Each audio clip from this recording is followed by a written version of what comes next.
Genesis chapter 7. The Great Flood. Then the Lord said to Noah, "Come into the ark, you and all your household, because I have seen that you are righteous before me in this generation. You shall take with you 7 each of every clean animal, a male and his female, 2 each of animals that are unclean, a male and his female. Also 7 each of birds of the air, male and female, to keep the species alive on the face of all the earth. For after 7 more days I will cause it to rain on the earth, 40 days and 40 nights, and I will destroy from the face of the earth all living things that I have made."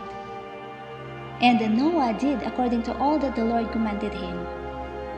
Noah was 600 years old when the floodwaters were on the earth.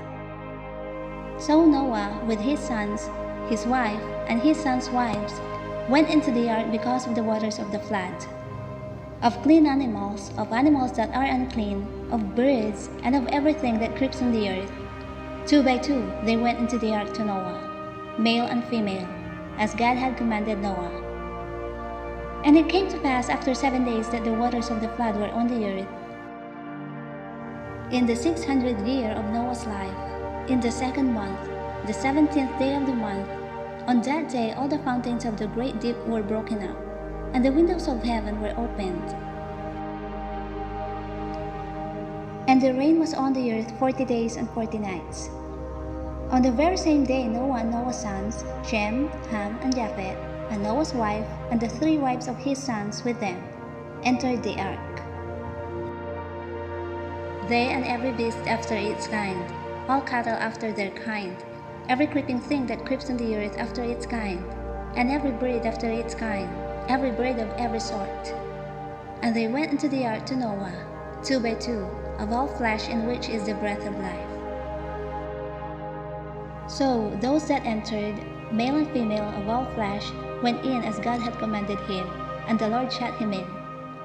Now the flood was on the earth 40 days. The waters increased and lifted up the ark, and it rose high above the earth.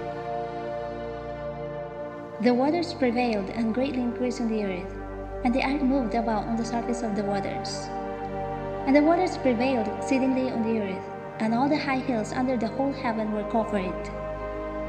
The waters prevailed 15 cubits upward, and the mountains were covered. And all flesh died that moved on the earth, birds and cattle and beasts and every creeping thing that creeps on the earth, and every man. All in whose nostrils was the breath of the Spirit of life, all that was on the dry land, died.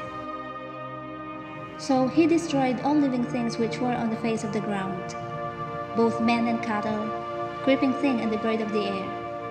They were destroyed from the earth. Only Noah and those who were with him in the ark remained alive.